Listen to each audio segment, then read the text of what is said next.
Este debate sin ataduras es presentado por John Fuss. Expresión es ser quien sos. Resaltá la actitud que acompaña todos tus pasos junto a John Fuss. Tenés que entrar a www.johnfuss.com y elegís el modelo de zapatillas que más va con vos. Expresión es ser quien sos. Resaltá la actitud que acompaña todos tus pasos junto a John Fuss. Ingresá a www.johnfuss.com y mirá todos los modelos de zapatillas. Bueno, vamos a hablar un poco de qué piensan los jóvenes del cannabis y del uso medicinal del cannabis. Por ejemplo, también están pensando en cómo puede cambiar su vida y la vida de nuestra sociedad si se avanza con la legalización. ¿Hay lugar para el avance de la legalización?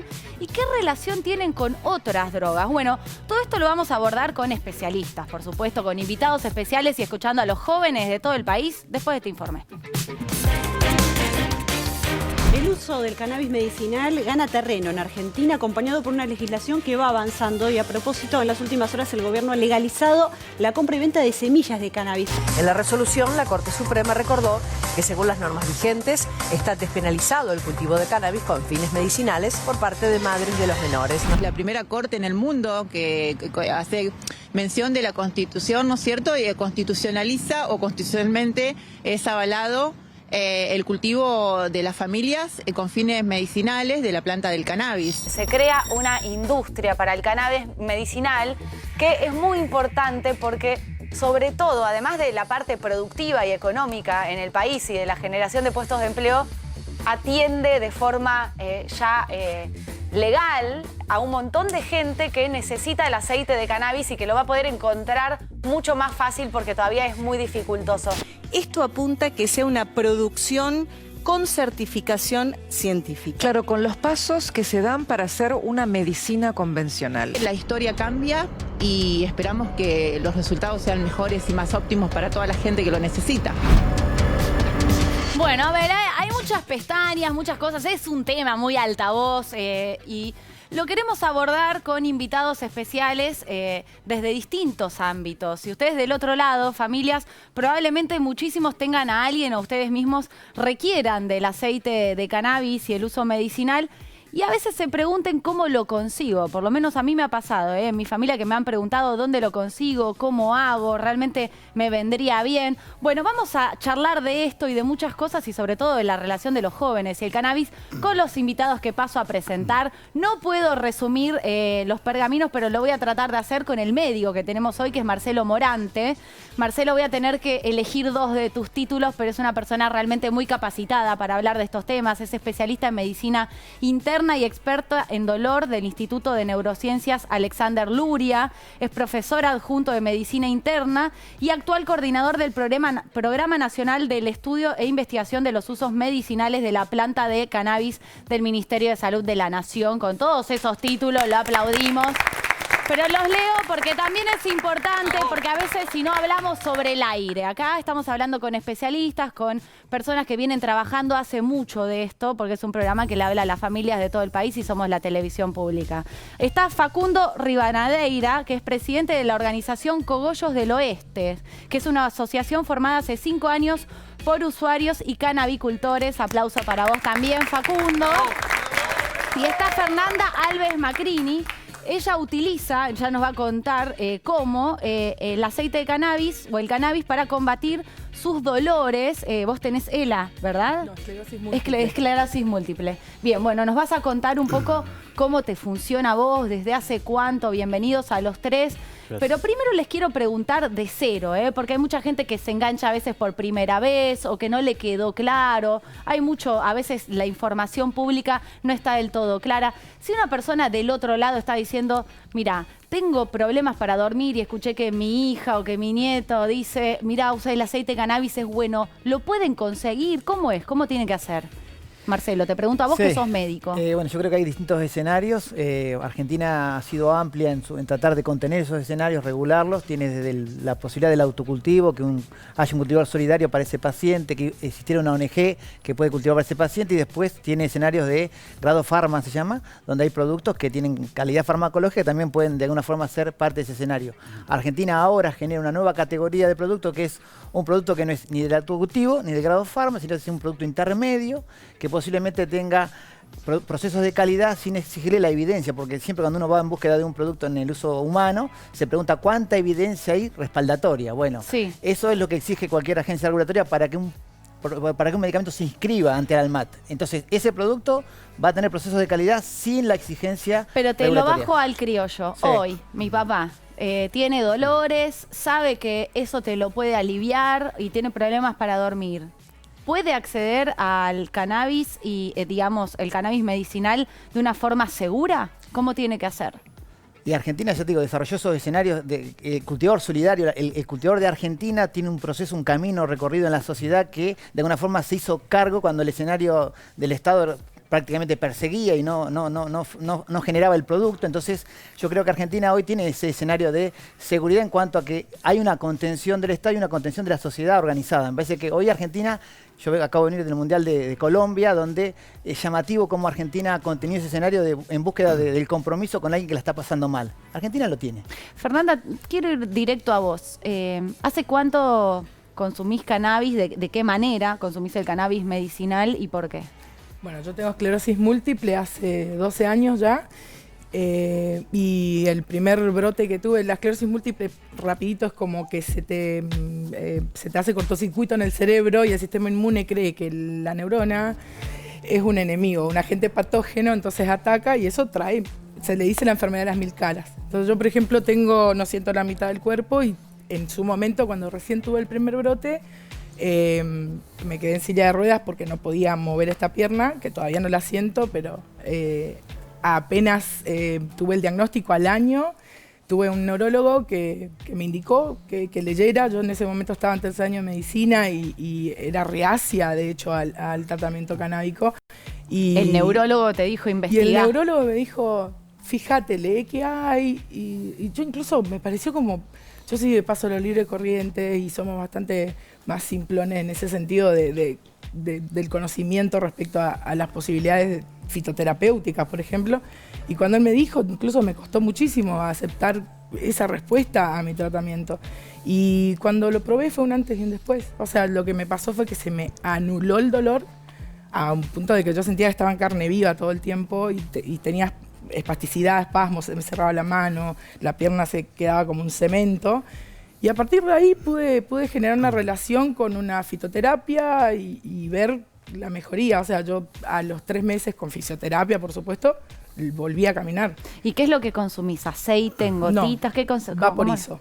Yo uso vaporizador, que es menos que la combustión, o sea, no hay un daño per se como si fuera un porrito, que tiene un nivel de temperatura mucho más alta que un vaporizador y es mucho más efectivo, más rápido para mi patología particularmente. Porque, o sea, como lo mío es neurológico, por ahí cuando tenés esto Marcelo me podrá explicar mejor, podrá explicar mejor él, pero cuando tenés el momento de dolor necesitas que el alivio te entre los 6 minutos y los 12 minutos, pues si no, hay un montón de descontrol del cuerpo en el dolor. Facundo, contanos un poco a qué se dedican. Bueno, Cogollo del Oeste es una asociación que nació hace 10 años. Hace 5 años tenemos la personería jurídica. Nuestra personería jurídica está avalada por el Estado. Es una asociación que habla de cannabis y es legal. De hecho, tenemos nuestra sede en Caballito. Dejamos abierta la invitación para quien quiera pasar a informarse. Bueno, nuestro trabajo desde el momento cero fue tener un cambio social en las leyes, desde una perspectiva de derechos humanos.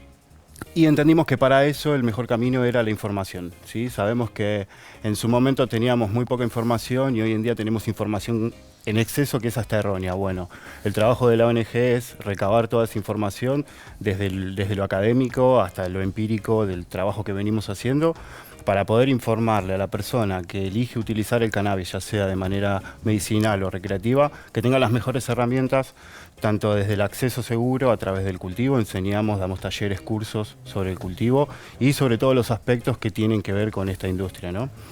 Sí. No, perdón que te interrumpa, pero estaba viendo a Luis Ávila en San Juan con la mano levantada. Luis, no sé si querías hacer un comentario, una pregunta.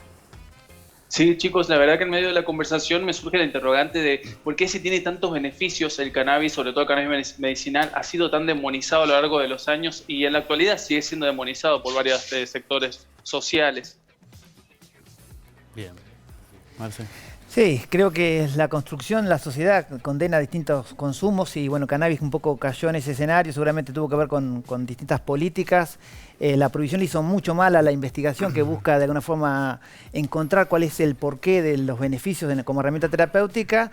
Entiendo que los consumos de esta y de muchas sustancias se incrementaron y de alguna forma la política de prohibir o de perseguir la lucha contra las drogas de alguna forma impactó en esta mirada social y bueno, por suerte ahora hay una nueva mirada donde uno recoge la herramienta cannabis en la medicina, viene de hace muchos años, o sea, no es la actual, lo actual es el prohibicionismo. El cannabis se usó en la mayoría de las sociedades científicas y las originarias de la medicina usaban ya cannabis para el dolor, para la migraña, para las convulsiones, o sea que es un recuperar una herramienta fitoterápica. ¿Querés decir algo? Sí, que es una planta que tiene registrado más de 12.000 años de uso y tiene solo 90 años de prohibición.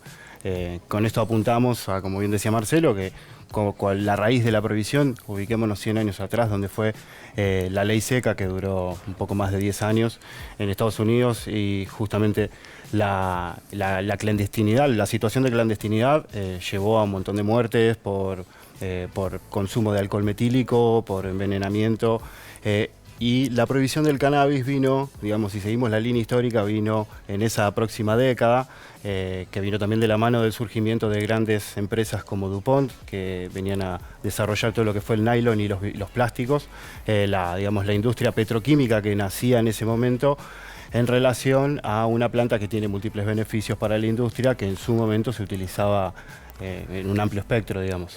¿Preguntas? Una de las cosas que siempre escucho cuando hablan de cannabis como medicina es que el aceite. Y yo a veces me pregunto, ¿es el aceite diferente lo que te genera si lo fumarían, por ejemplo? O simplemente también esto es como un poco, no, tranqui, es aceite, no es un cigarrillo, como esto de la persecuta que se armó y el aceite era una palabra más amigable quizá. No, el aceite está compuesto de CBD, que tiene todas las propiedades medicinales. Hay algunos que tienen una pequeña proporción de THC, que es el psicorreactivo, pero justamente el CBD concentra sobre todo los cannabinoides, que eso es lo que al parecer tiene un impacto muy positivo en muchas enfermedades como Alzheimer, Tourette, dolores crónicos. Yo, por ejemplo, que no ni cerca de la historia de Fabiana, ¿no? Fernanda. Fernanda, discúlpame. Yo nací con un problema bastante serio en los pies, nací inválido, básicamente, y tengo 5 cirugías, que digamos, ¿no? Y tengo bastantes dolores y algo que me ayuda mucho es el cannabis. Hoy en día entreno totalmente con normalidad, jiu-jitsu, lucha, fierros, hasta salgo a correr, que no es lo recomendado. Y realmente... ¿Qué consumís? ¿Aceite de cannabis? Sí, también capaz fumo, más en un estilo amigable o antes de entrenar, que también ayuda mucho. En el jiu-jitsu brasileño, el cannabis es algo muy utilizado y es curioso porque muchos te dicen que hasta te ayuda para la misma lucha. Pero entonces tiene los mismos beneficios el fumar que el consumir un aceite. También hay que saber no, qué ni estás cerca. fumando, Porque creo que el fumar. fumar, el ingreso de humo a los pulmones, creo que es A ver, distinto a que si... Hay muchas preguntas. Totalmente, Ya volvemos a la tribuna. Tenemos un médico acá. Me parece que es el momento indicado para hablar con vos, Marcelo. Claro. Bueno, la historia del cannabis medicinal comenzó inhalada, o sea que el aceite vino posteriormente, porque creo, como un poco planteaba la compañera, si hay una construcción social de inhalares para los consumidores adultos y el aceite para los pacientes. No, o sea, yo me formé en Canadá donde dábamos a inhalar a los pacientes que tenían dolor agudo. Ahora, eso en 2014. La mayor parte de las regulaciones avanzaron en 2014 para aquí, entonces aparece en el mercado, digamos, el aceite como una forma de concentrar y de volver más predecible la dosis. O sea, el aceite va a hacer efecto quizás a la hora y un poco lo que planteaba Fer. Cuando yo inhalo es casi en tiempo real, entonces a los pacientes yo lo hacía inhalar y decía, ¿cómo te va con esta variedad? Porque la definición de aceite o inhalar depende de qué variedad de planta estés inhalando o haciendo aceite. O sea que no depende solamente de la vía de entrega, sino de qué.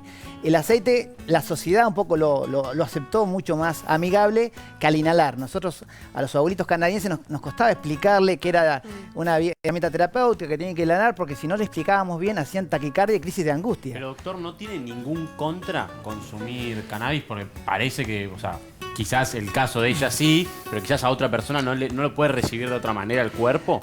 Totalmente, cualquier herramienta terapéutica hay que ubicarla en un contexto. ¿Para qué? La relación riesgo-beneficio. A cannabis le cabe la misma que cualquier... Yo uso opioides, uso benzoazepinas, uso anticonvulsivantes y ninguna herramienta es todo beneficio, claramente. Entonces, en definir bien la indicación, la vía de entrega, la dosificación, en el cannabis puntualmente me va a ir bien. Si pienso simplemente que es una planta milenaria, que es todo bueno, seguramente no me va a ir tan bien. Las herramientas terapéuticas se miran siempre en una perspectiva riesgo-beneficio, claramente. A ver... el micrófono ya te lo pasamos, pero me voy a Río Turbio, que hay una pregunta de Amir. Amir, adelante. Preguntarle más que nada al doctor, y como para tener más en claro también, ¿en qué beneficiaría o en qué ámbitos no se podría utilizar? ¿En qué momentos se recomienda utilizar el cannabis o el aceite en este caso? Bien, buena pregunta. Bueno, básicamente hoy en la asistencia de la patología que nos toca asistir hoy son fundamentalmente enfermedades crónicas. Las enfermedades crónicas tienen muchos síntomas: dolor, insomnio, falta de apetito, espasticidad, rigidez. O sea, esos escenarios y desafíos que nos plantean las enfermedades crónicas, ahí cannabis, como tiene de alguna forma impacto en el sueño, en el humor, en el dolor, en el apetito, es como una herramienta multitarget. Nos permite avanzar sobre muchos síntomas y lo hace con baja toxicidad. Eso lo vuelve realmente una herramienta apetecible para el tipo de enfermedad que nos toca asistir. Ese es un poco el escenario al cual nos tenemos que vincular. Facundo, ¿querés decir algo? Yo te pregunto sobre eso que estaba diciendo, te agrego la pregunta de... Hay mucha gente que se automedica con aceite de cannabis para cosas crónicas, porque todavía, de nuevo, no está de forma masiva y pública el acceso y también la información y digamos, la relación del mundo médico con el aceite de cannabis. Sí. Bueno, para todo eso, ¿cómo tiene que hacer una persona que dice, ay, tengo insomnio y escuché que esto me puede ayudar? ¿Sobredosis? No. O sea, vos pues no existe. De hecho, esa respuesta la sí, la dosis, sobredosis,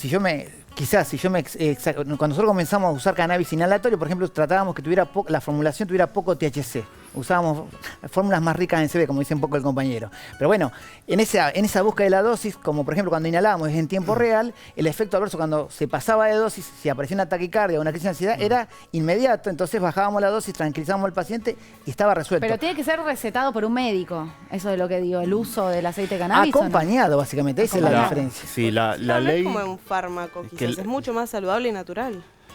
Bueno, apuntando a eso, la ley sancionada en el 2017, en su espíritu, más allá del trabajo de lo que es la investigación académica, lo que generó a través de este registro justamente es la potestad y, digamos, la facultad al propio usuario de decidir sobre su tratamiento. Ahora, por supuesto, que el usuario que va a utilizar cannabis tenga un seguimiento de un profesional de la salud, eso siempre.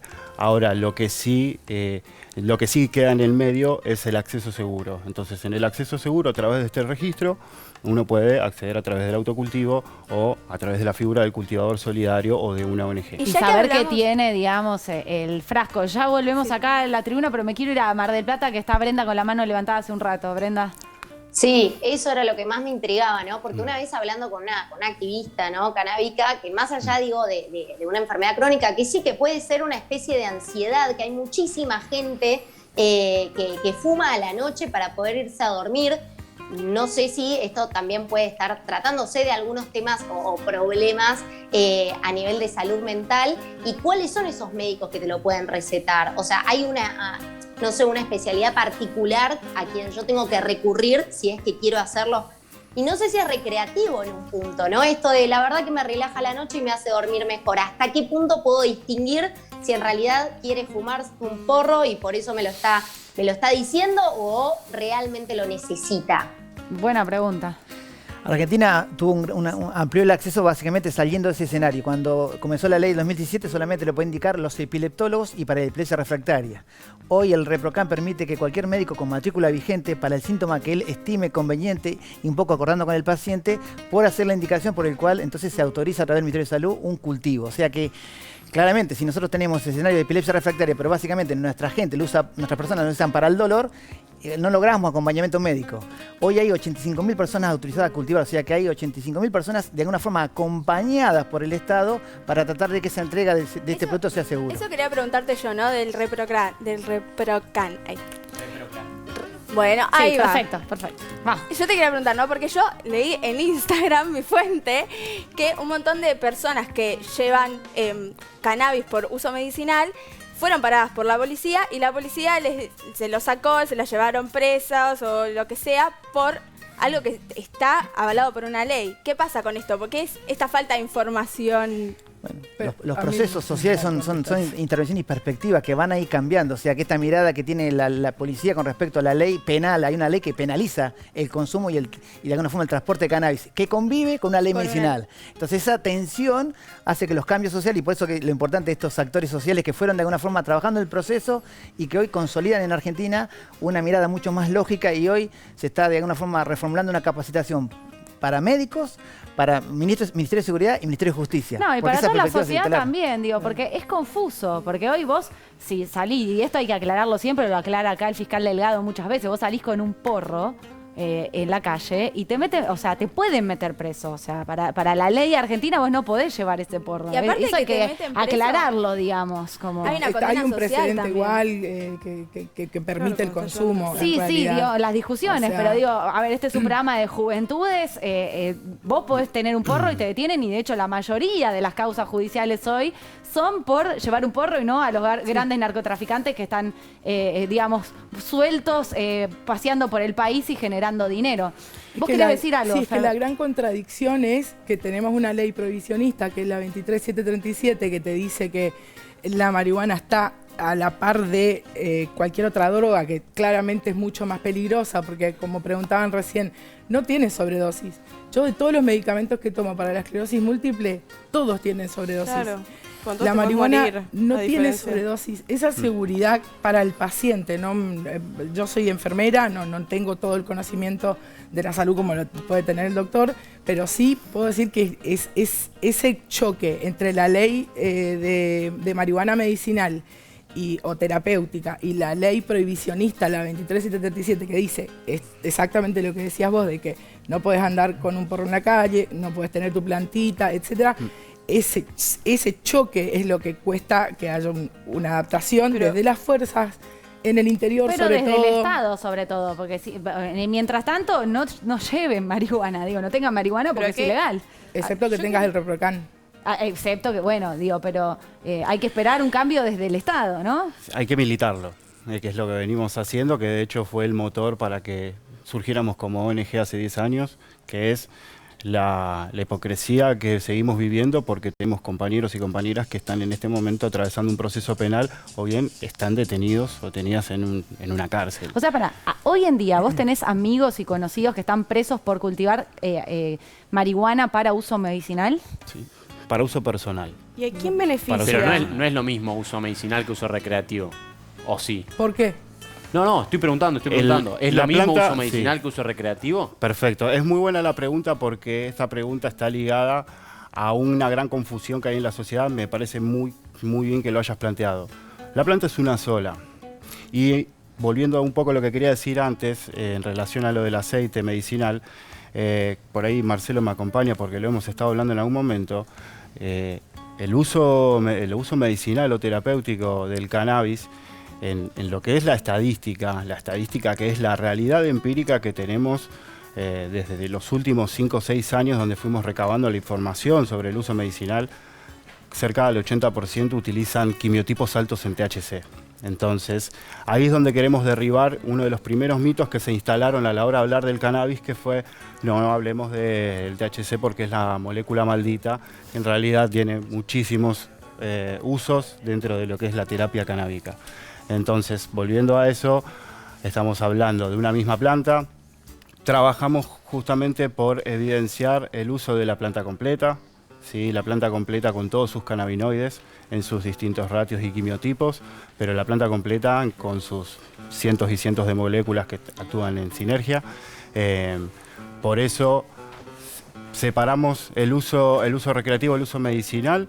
En realidad lo trabajamos como el uso adulto. El uso adulto que tiene que ver con la facultad que tengo como persona, que se autopercibe, que se autodetermina y dice, yo elijo que mi manera de estar mejor o de pasar este rato es consumiendo el cannabis. Entonces, a ver, hagamos un punto acá. Quiero ver a los pibes. ¿Qué piensan? Yo tengo una pregunta. Sí, antes de preguntar estaba Gian también. Así es. Pero No, sí, porque a mí me hace la cuestión esto de que el consumir, creo, ¿no? Que es como una línea muy fina entre consumirlo por tratamiento y otra en convertirte en un adicto. Mi pregunta es... ¿Te da miedo eso? Claro, es que me da mucho miedo. O sea, mi pregunta ¿es una puerta abierta para convertirte en un adicto? Bueno, la teoría. Sí, vamos. A ver. Yo creo que lo más importante, me parece totalmente válido tu pensamiento y es un miedo Miki, que si creo querés que- pasarle el micrófono, así lo puedes responder. Sí. Dale, perfecto. Me parece totalmente válido y es algo que deberíamos, sobre todo los jóvenes, porque si empezás a una edad temprana, lo más seguro es que en algún momento termines abusando de ello. Pero lo que hay que entender es que si vos tenés un rubro, un comercio que está en negro, clandestino, eso no va a resolver la adicción, el abuso. Entonces, si vos lo tenés reglamentado, si vos lo tenés justamente a la libre cuestión del libre albedrío de los individuos y las personas responsables, justamente al menos vas a tener la información. Y Pero toda ciencia se ¿hay rige con la información. responsabilidad? Claro, ¿y qué pasa con los que claro, no son tenés razón. responsables o el Pero si es de la consumo sociedad. justamente? Pero es su vida. Si no No, está sí, mal no, pero es determinado. su vida no, porque ahí tendría que estar el Estado también cuidando a las Pero personas si que vamos al caigan en una caso, adicción. el alcohol también es una puerta abierta a Sí, la nadie lo adicción, está diciendo. entonces. Y aparte Totalmente. nadie lo ve Una mal el alcohol. Cuando Nadie se hace podés problema. morirte por el alcohol, podés matar gente por el alcohol, te violentás por el alcohol, la marihuana nunca te va a hacer eso. pues no Claro, reduce- pero Ahora de les manera pregunto recreativa. por la marihuana. ¿Hay ejemplo. responsabilidad a la hora del consumo de la marihuana? Mirá, depende mucho. Yo creo que en la juventud es muy complicado ser responsable cuando sos joven.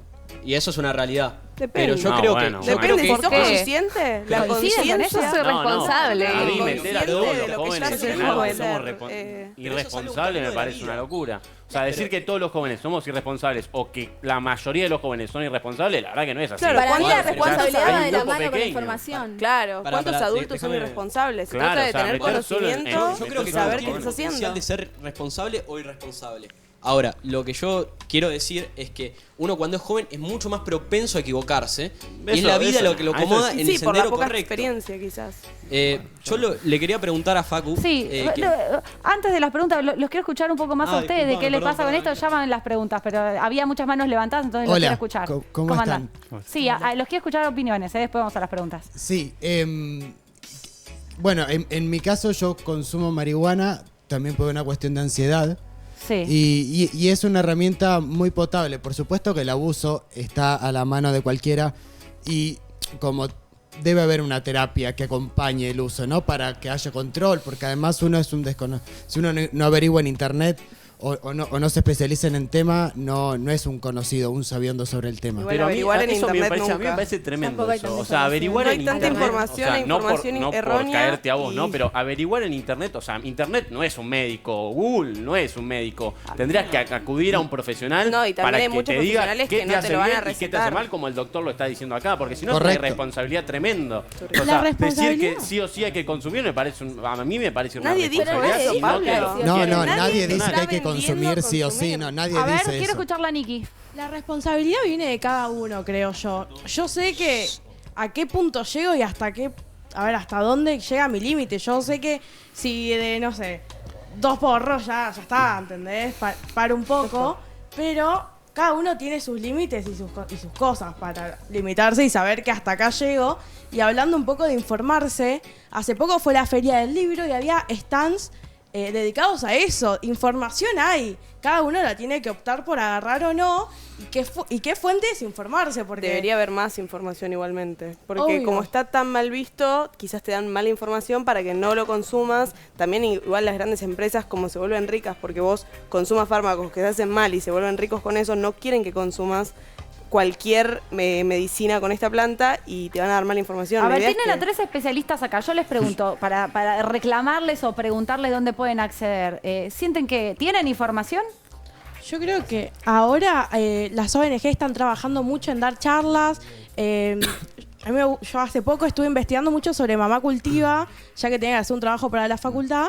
Y Mamá Cultiva tiene un montón de charlas, un montón de actividades, de cursos para hacer, lo mismo ustedes también. Y a mí me da más seguridad. Bien. Hay un montón ver, de información, Yo tengo pero... una pregunta. Hay un montón de información, pero no está tan a la mano, capaz. Bien. No, hay que buscarla. Han salido muchas cosas, volveremos a hablar de este tema, nos quedamos cortos de tiempo, pero hay un montón de cosas que le quiero decir a mis entrevistados que brevemente hagan un cierre, una reflexión final en base a estas cosas que escucharon de los chicos. Si Bueno, querés uno habla arrancar cuando- vos que sos médico. Cuando uno habla del uso responsable, una cosa es el uso responsable, lógico y acompañado con un médico, y otra cosa es la responsabilidad penal. Entonces me parece que Argentina maduró el proceso como para hacer retroceder los procesos penales y realmente abordar la temática con las complejidades que tiene. La adicción no solamente depende de la sustancia, depende de un contexto. O sea, no hay que simplificarlo, pero bueno, me parece que Argentina ha madurado el debate y ojalá ustedes sean esa herramienta transformadora para hacer de este tema también un debate equilibrado. Sí, dos cosas. Lo primero, respondiendo a él que había hecho la pregunta, relacionando, digamos, el uso medicinal del cannabis con volverse un adicto, que tiene que ver un poco con la famosa frase de la puerta de entrada a otras drogas. Y quienes venimos trabajando esto sostenemos la teoría del efecto góndola, que esto quiere decir que la puerta de entrada a otras drogas no es la marihuana, sino que es el dealer, y el dealer está puesto justamente por la prohibición, ¿sí? Al haber una situación de prohibición hay un mercado clandestino, en donde está este dealer que nos puede ofrecer de todo el abanico de sustancias ilegales, lo que sea, sin ningún tipo de control, sin ningún tipo de información. Por eso creemos que la prohibición lo que hace es afectar justamente los sectores más vulnerables de la sociedad, siempre en los barrios, lo que hablábamos antes de las estadísticas de la policía. Fer. Y bueno, yo me gustaría cerrar con la idea de que esto fue un cambio de paradigma, el tratamiento canábico fue un cambio de paradigma porque de repente es lo mismo que tomar boldo si te duele la panza en todo caso, ¿no? O sea, ¿hasta qué punto vas a tomar boldo? ¿Vas a tomar 17 litros de boldo para que te pase la patada del hígado, como decimos en Corrientes? ¿O vas a tomar una tacita de té, esperar a ver qué pasa? Y en todo caso buscar para mí... Ojo que el boldo te lleva también claro, a ese porque dron. la puerta de entrada a las drogas es el alcohol. Bien, bueno, están las manos levantadas, todos quieren volver a hablar porque bueno, es un tema que por supuesto está muy acá y lo vamos a seguir debatiendo. Gracias a los 3 por venir. Esto fue un debate sin ataduras, como siempre, en Altavoz. Este debate sin ataduras es presentado por John Fuss.